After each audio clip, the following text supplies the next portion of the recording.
И като казах още в началото на нашия час, че бароковата епоха е една силно контрастна епоха, ето сега ще ви представя една друга опозиция вътре в нея. Стремеж, необуздан стремеж към празнуване, жизнелюбие, значи, но даже някаква истерична, в някои случаи неистова такава тенденция да се празнува. Това го виждаме на определени места. Ще ви кажа след малко. Къде и по какъв начин най-релефно това се вижда. Значи този стремеж към празнуване съчетан с скръпната страна на барока. Ето, животът е кратък, смъртта е навсякъде, тя текне постоянно. Този живот на тази земя, всеки миг може да приключи. Хората като религиозни хора от това време, те не са считали, че с този живот на тази земя всичко се изчерпва далеч. Не, те са естествено са си служили с перспективата за бъдещ, вечен живот. Но ако разглеждат това си настоящо съществуване тук, на тази земя, те го схващат като едно кратко пребиваване и то е изпълнено с суета. Всичко в последна сметка на тази земя е суета. Още един от мотивите на барока – ванитас. Ванитас значи суета. Ванитас е ванитатум. Суета на суетите, както казва и Соломон. Суета на суетите представлява този живот. Ето тези две лица, връщаме се към тях, двете лица на барока са силно противоположни, противопоставени едно на друго и всяко от тях е много силно изразено. Следователно барока, така погледнат, е амбивалентно явление. Под много ъгли, ако поглеждаме барока, под най-различни ъгли ние ще установим именно тази амбивалентност, тази двуликост на барока. Казах, че има в някои случаи дори неистов стремеж, неистово желание да се празнува. Това ние виждаме в Версай.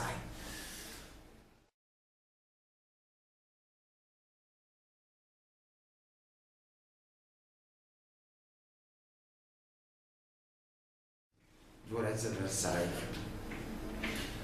Двореца на краля Слънце, огромен, символизиращ абсолютната кралска власт от това време. Но трябва да кажем, че Версай се е превръщал в декор за едни много особени празненства, които краля, неговите придворни, аристократите са организирали там. Празненства синкретични по своя характер, а този синкретизъм е изобщо характерен за репрезентативния барок. Празненства, включващи музика, театър, значи игра, декори, танц. Още играта на фонтаните и водоскоците, фойерверки, инсценирани морски битки. В парка на Версай става това нещо. Едни празненства, в които включват и изкуството в себе си, и то изкуство в всички негови практически, във всички негови отделни проявления, в един синкретичен спектакъл, а не само изкуство и други явления, които могат визуално да се схванат. Типично за репрезентативния барок. А барокът с едното свое лице е репрезентативен. Било за светската власт, както е случая с Версай, и с другите монарси в Европа, които наподобяват това, което се случва в Версай. Било с неговата църковна страна. Дори барокът като явление, трябваше това да го кажем в началото, възниква в църковна обстановка, в една в една съвсем конкретна църковно-историческа обстановка. Католическата църква се схваща като застрашена от северния протестантизъм и от средата на 16 век тя се опитва да мобилизира всички свои сили.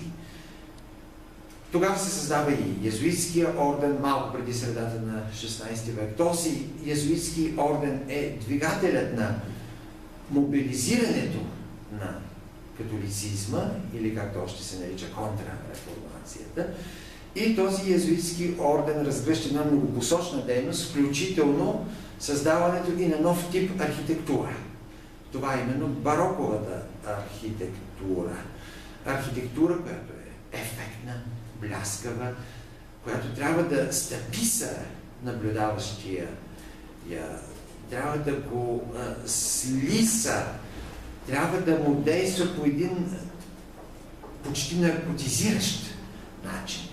Изобщо, понятието барок произхожда от португалски и има предвид, свързано е с перла с неправилна форма.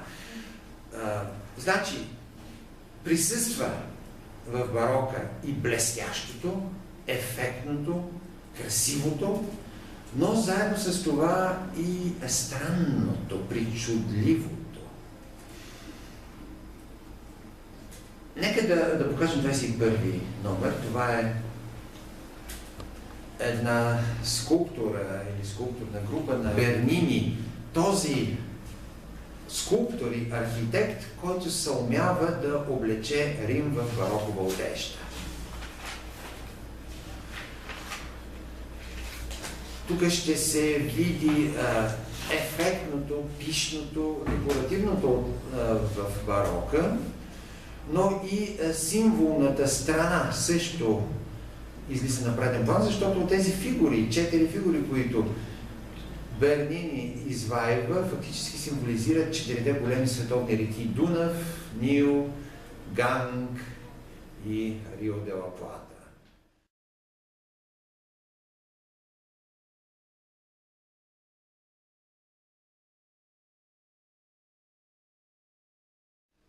Барока съдържа силно емоционален момент, който често преминава в екстаз, в екстатичност.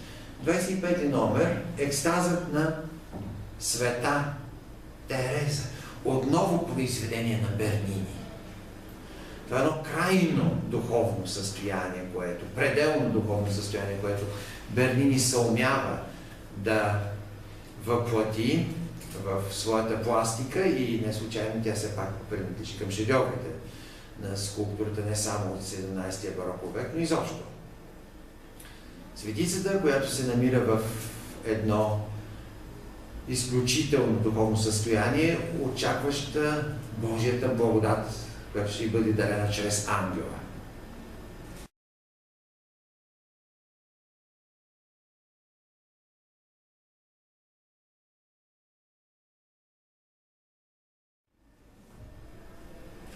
Казва, че самата Света Тереза, която е естествено историческо лице, исторически персонаж, така мога да се изразя, от 16 век, е била доста неугледна, за разлика от красавицата, която тук Бернини пресъздава.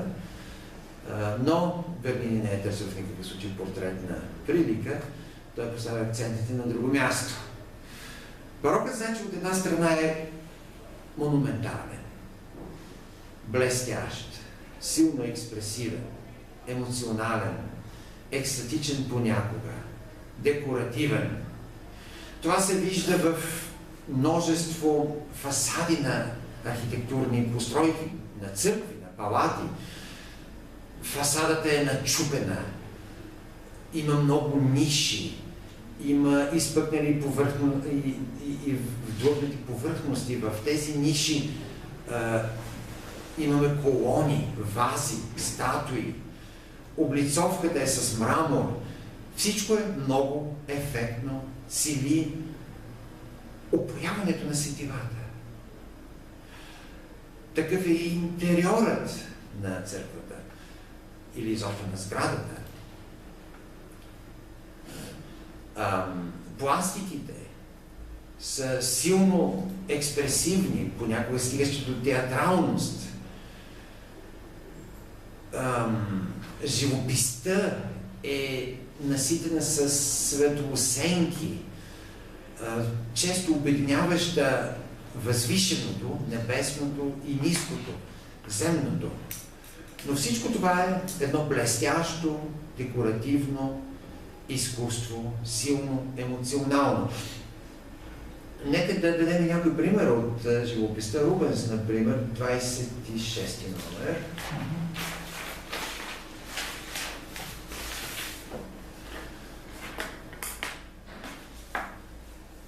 Както обаче казах, барокът е вътрешно контрастно изкуство. Изкуство, което включва блестящото, ефектното, силно въздействащото, това, което грабва сетивата, и усещането за кратковременното присъстване човека на тази земя. Неговият живот е кратък и неговият живот може всеки миг да бъде прекъснат.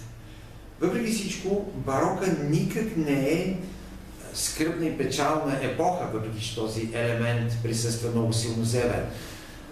Барокът е една много динамична епоха, това е поредна черта на характеристиката на барока. Идеята за движението под всякаква форма присъства в духа на човека от 17 век. Аз в момента се сещам за една такава връзка, движението и музиката. Бароковата музика.